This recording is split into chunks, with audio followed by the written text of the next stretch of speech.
নমস্কার বন্ধুরা, শ্রাবণী ফ্যাশনে আপনাদের প্রত্যেককে স্বাগত। তো আজকে আমি এই ব্লাউজটার কাটিং দেখাবো। তো এটা বাচ্চাদের ব্লাউজ। তো মাপগুলো সম্পূর্ণ আমি বলে দেবো ভিডিও চলাকালীন। তো পুরো ভিডিওটা দেখার চেষ্টা করবেন। আশা করছি আপনারাও কিন্তু বাচ্চাদের জন্য বানিয়ে নিতে পারবেন। তো ডিজাইনটা দেখুন এই রকম রয়েছে।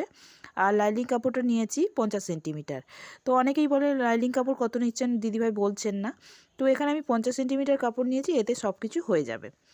চলুন ভিডিওটা শুরু করছি। প্রথমে দেখুন দু মাঝে কাপড়টা নিয়েছি, এইভাবে নিয়ে লম্বাটা নিয়ে নিচ্ছি 26.5 ইঞ্চি। তো এতটা কাপড় লাগবে না, এইভাবে নিয়েছি। এদিকে ভাঁজ লাইন রেখেছি, দেখতে পাচ্ছেন। তো এইভাবে নিয়ে নিলাম, 4 ভাঁজ হয়ে গেল। তো মাপগুলো আমি দিয়ে দিচ্ছি, এই মাপেই আমি কাটিংটা করব। তো এখানে দেখুন এইভাবে নিয়ে নেওয়ার পরে এই ভাঁজ লাইনটা আমি কাটিং করে নেবো। যেহেতু আমি পিছনে হুপ করছি, আর সামনে কিন্তু হুপ হবে না, যেহেতু ডিজাইন আছে, খুব সুন্দর দেখতে লাগবে। ডিজাইনটা কাটিং করলে বাজে দেখতে হয়ে যাবে। তো পিছনে আমি হুপ করছি, সেই জন্য একটা ভাঁজ নিয়ে নিচ্ছি। তো নিয়ে নেওয়ার পরে দেখুন লম্বা এখানে নিয়ে নিচ্ছি, আমার 11.5 ঝুল দিয়েছে।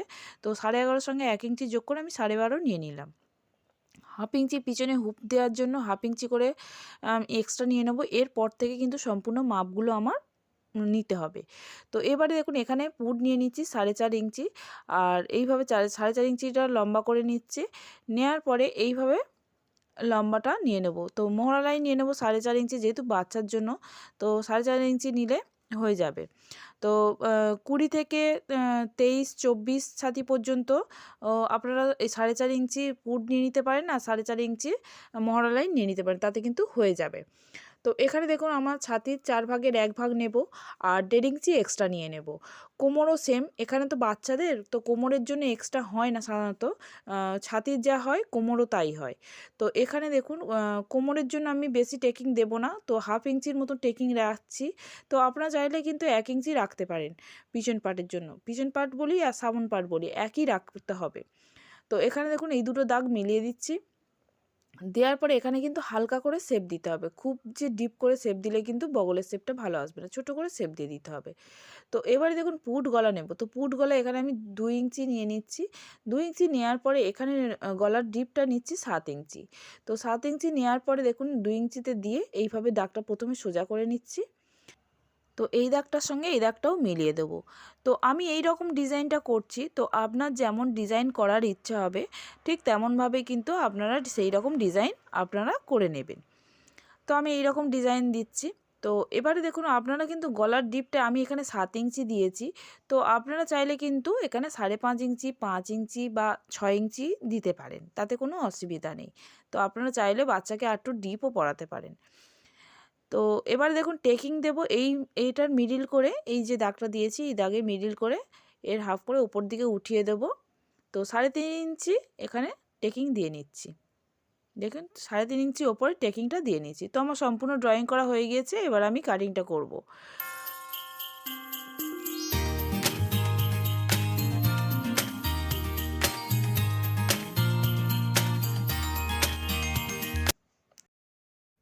তো আমার এখানে পিছন পার্ট সম্পূর্ণ কাটিং করা হয়ে গেছে। এবার দেখুন হুপ পটি যেখানে এক্সট্রা নিয়েছিলাম সেখানে একটু কোণ করে রাখছি, যখন হুপ পটি লাগাবো তখন কিন্তু আমার খুবই সুবিধা হবে। খেলানোর পরে এই রকম ডিজাইনটা দেখতে লাগছে। এবারে সামন পার্ট কাটিং করব। তো সামন পার্ট কাটিং করার জন্য এক্সট্রা বেশি খাটবো না। তো এইভাবে পিন করে নেব। প্রথমে কাপড়টা এইভাবে সমান করে সুন্দর করে গুছিয়ে পিনটা আটকে নেব। নেওয়ার পরে দেখুন সামন পার্টে ভাঁজ লাইন রাখবো, আর দু ভাঁজে কাপড়টা এইভাবে নিয়ে নেব। নিয়ে নেওয়ার পরে পিছন পার্টটা নেব। হুপ পটি যেটা আমি এক্সট্রা হাফ ইঞ্চি নিয়েছিলাম, সেই হাফ ইঞ্চিটা কিন্তু ভেতর দিকে এইভাবে মুড়িয়ে নেব। নিয়ে ভাঁজ লাইনের ওপরেই কিন্তু রাখবো, একদম সমানে সমানে ভাঁজ লাইনের ওপরে রাখবো, নাহলে কিন্তু হিসাব গোলমাল হয়ে যেতে পারে। তো পিন আটকে নেওয়ার পরে দেখুন উপর থেকে এরকম একটা দাগ টেনে নেব। নেওয়ার পরে এখানে যে 2 ইঞ্চি দাগ দিয়েছিলাম ফুট গলা, তো 2 ইঞ্চিতে দাগ দেওয়ার পরে ডিপটা নিচ্ছে এখানে 4.5 ইঞ্চি। তো আপনারা এখানে 4 ইঞ্চি, 4.5 ইঞ্চি বা 5 ইঞ্চি নিতে পারেন। এর চেয়ে বেশি নিলে কিন্তু গলার ডিপ বড় হয়ে যাবে, এর চেয়ে কম নিলে কিন্তু ডিপটা ছোট হয়ে যাবে। তো এখানে দেখুন এখানে একটু বেশি রয়ে গেছে, তো একটু সরিয়ে নিয়ে 2 ইঞ্চিতে বরাবর বসিয়ে নিলাম। বসিয়ে নিয়ে আবার পিনটা আটকে নেব। নেওয়ার পরে যেভাবে কাপড়টা আসছে সেভাবে কিন্তু সাইজ করে আবার পিন আটকে নিতে হবে। তো নেওয়ার পরে এইভাবে লম্বা করে দাগ দুটো মিলিয়ে দেব। দিয়ে যেমন দাগ আছে, যেমন ওপরের পিছন পাটটা আমি বসিয়েছি ঠিক তেমনভাবে এইভাবে দাগ দিয়ে নিয়ে কাটিং করতে পারেন, বা এমনি বসিয়েও কাটিং করে নিতে পারেন। তো আমি এমনি বসিয়ে কাটিংটা করে নিচ্ছি। কাটিং করে নেওয়ার পরে কি করব, গলার শেপটা আমি দিয়ে দেব। সামন গলার যেইভাবে ডিজাইন দেয়া থাকবে কাপড়েতে, মেন কাপড়েতে, ঠিক তেমনভাবেই কিন্তু এখানে সামন গলার ডিজাইনটা দিতে হবে। তো আমার এই রকম ডিজাইনটা দেওয়া রয়েছে, তো এইভাবেই ডিজাইনটা দিয়ে দিলাম। তো এবারে কি করব, গলাটা কাটিং করে নেব। তো এইভাবে গলাটা কাটিং করে নিয়ে এবার খুলে নেব, উপরের পিনগুলো সব তুলে নেব, নিয়ে পিছনের পার্ট আর সামন পার্ট আলাদা করে নেব। সামন গলাটা ঠিক এরকম দেখতে লাগবে।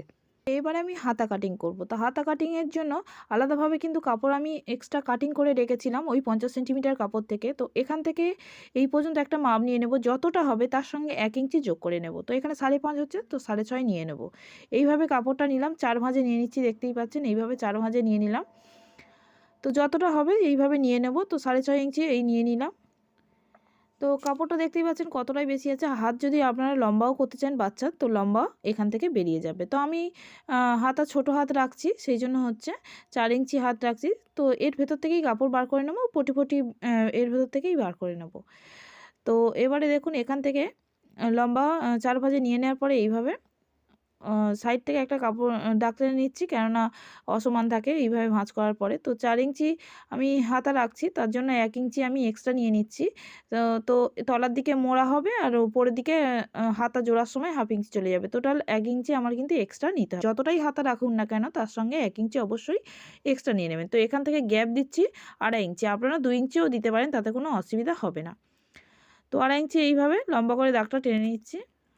নেওয়ার পরে দেখুন এখান থেকে 6.5 ইঞ্চিটা নিয়ে নিচ্ছি, যেটা 5.5 হয়েছিল 1 ইঞ্চি যোগ করে 6.5 নিয়ে নিচ্ছি। হাতার মুহুরি যা হবে তার হাফ নিয়ে নেব। তো এখানে আমার 7 ইঞ্চি হয়েছে, 7 ইঞ্চির হাফ নিয়ে নেব। তো নেওয়ার পরে এখানে ভুল হয়েছে, তো 1.5 ইঞ্চি আমার এক্সট্রা মার্জিন দিতে হবে অবশ্যই করে, সেখান থেকে দাগটা টানতে হবে, এটা নয়।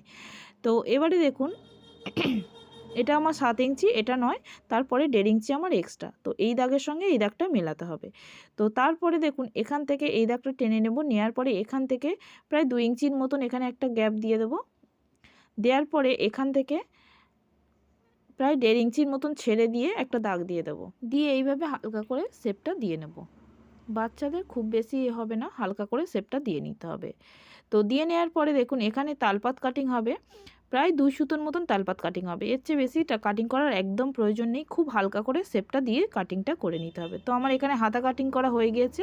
তো দেখুন আমি এইভাবে কাটিংটা করে নিচ্ছি। তো যেমনভাবে দাগ দিয়েছে ঠিক তেমনভাবে হাতাটা কাটিং করে দেবো। মিডিলে একটা কাট করে নেব, যেটা আমার মিডিল হবে। এরপর আমি তালপাতটা কাটিং করে নেব। তো এইভাবে দেখুন তালপাতটা যেমন দাগ দিয়েছি 2 সুতো বরাবর এইভাবে তালপাতটা কাটিং করে দেবো। এখানে হাতা কাটিং করা হয়ে গিয়েছে। এবারে দেখুন মেন কাপড়ের ওপর কিভাবে বসিয়ে আমি কাটিংটা করছি। প্রথমে সামন পার্ট কাটিং করব। তো লেহেঙ্গার ব্লাউজটা ঠিক এই রকম ডিজাইনের দিয়েছে।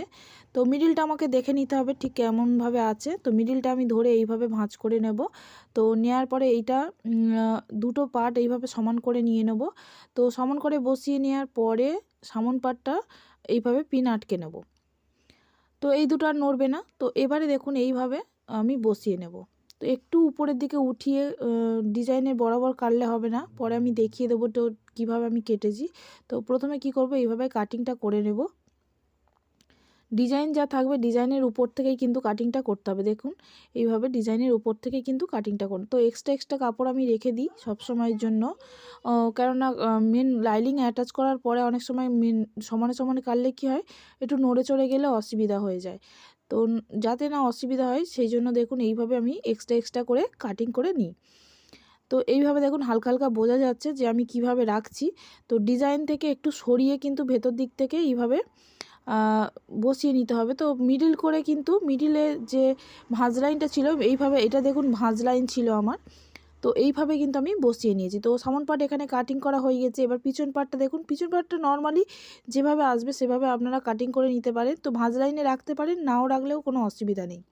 একটু বেশি রেখে এইভাবে কাটিংটা পুরোটা করে নিলাম। নেওয়ার পরে দেখুন হাতা কাটিং করব। তো হাতা কাটিং করার জন্য এইভাবে কাপড়টা রাখছি। দেখুন সোজা দিক আমার ভিতরের দিকে থাকছে, তার ওপরে কিন্তু আমি হাতার কাপড়টা এইভাবে বসিয়ে নেব। যে হাতার যে লাইনিং কাপড়টা এইভাবে বসিয়ে নেব। বসিয়ে নিয়ে কিন্তু আমি যে কাটিংগুলো করে নেব। তো কীভাবে বসালাম দেখতেই পাচ্ছেন, দুভাঁজে এইভাবে নিতে হবে যদি খেলিয়ে করেন, আর যদি নর্মালি করেন তাহলে কিন্তু 4 ভাঁজে নিতে হবে। তো এইভাবে খেলিয়ে আমি করছি, ওই জন্য দুভাঁজে আমি কাটিংটা করে নিলাম। আমার এখানে সম্পূর্ণ ব্লাউজটা কাটিং করা হয়ে গিয়েছে। তো আশা করছি ভিডিওটা ভালো লেগেছে। তো ভালো লাগলে লাইক শেয়ার অবশ্যই করবেন।